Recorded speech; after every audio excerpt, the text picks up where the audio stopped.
Hi గురు, ఏం చేస్తున్నావు? బాగున్నావా? హ్యాపీ అంత మామూలే. సరే అంటే ఆయనకు వచ్చావు, ఒక యాపిల్ తిందిగండి రా. సరే బాయ్, పోయి ఆగాగు. దేని చెప్తున్నావు? కట్ చేయాలి కదా తినాలంటే. లేదు, నువ్వు అదే పొరపాటు పని చేస్తున్నావు. ఏంటా తప్పు? ఒకసారి ఆ కాయలకి మన జనం దీన్ని చూసే మోసపోతున్నారు. ఒకసారి ఆ నైఫ్ తోటి దీని మీద స్క్రాచ్ చేయి. దీని మీద దాని మీద అవుతే ఏమైంది? దీని మీద స్క్రాచ్ చేయాలా? దీన్ని కూడా స్క్రాచ్ చేయొచ్చు. దీన్ని తీసిందే స్క్రాచ్ చేస్తాను. మీరు అదే పొరపాటు పని స్క్రాచ్ చేస్తే ఏమైంది ఇప్పుడు? దీని మీద మీరు అదే పొరపాటు పని చేస్తున్నారు. ఒకసారి మీరు దీంట్లో ఏదో ఒకటి ఎంచుకోండి.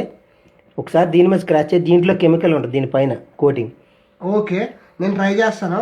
చెప్పావు కదా అన్ని యాపిల్స్ అలా ఉండవు కాబట్టి, నువ్వు అన్నావు కాబట్టి నేను ట్రై చేస్తాను. ఓకే. ఓ గాడ్, రియల్గా మీకెలా తెలిసింది బాస్? ఇది అలా రోల్ చేయండి. సోషల్ మీడియాలో నేను చూశాను. ఏంటి ఇది ఇలా చూడడం? ఇది రియల్గా ఇలా చూడడం ఫస్ట్ టైము. ఆశ్చర్యపోతున్నాను. నేను జస్ట్ తినేద్దును, కానీ నువ్వు వచ్చావు కరెక్ట్గా మంచి సజెషన్ ఇచ్చావు. మీరు ఇదేనా పర్లేదు. మీకు ఇది నమ్మకం లేకపోతే ఇంకో కాయ చేయండి. ఇది ఇచ్చేయండి. అలానే కాదు, ఇప్పుడు నా ఇంక దాని మీద డౌట్ అవుతే లేదు. చూసారా అది?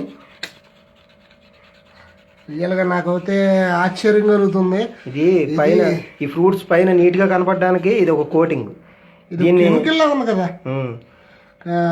క్యాండిల్ కోటింగ్ అంటారు దీన్ని ఓ టైప్ లో. ఇది మన జనాలు తీసుకున్నప్పుడు ఇలా జస్ట్ వాష్ చేసి కట్ చేసి తినేస్తారు తప్ప ఇదంతా అబ్జర్వ్ చేయరు. నేను సోషల్ మీడియాలో చూశాను. మీలాంటి వాళ్ళు తెలుసుకుని మీ ఫ్రెండ్స్కి కూడా ఇలా ఫేస్బుక్ ద్వారా తెలియజేస్తారని మీకు చెప్తున్నాను. ఓకే, ఇది అర్జెంటుగా చూసారా ఫ్రెండ్స్? ఇదిగోండి, ఇది ఒక వైట్గా వస్తూ ఉంటుంది దీని మీద. బీ కేర్ఫుల్లా. రియల్గా చూస్తుంటే నాకే ఆశ్చర్యం కలుగుతుంది. Okay, thank you. సరే బాస్, అందరూ అప్రమత్తంగా ఉండండి. కంపల్సరీ ఇది నా ఫ్రెండ్స్ అందరికీ షేర్ చేస్తాను. సరే బాయ్. సరే అలాగే గురు. ఓకే, ఇది కంపల్సరీ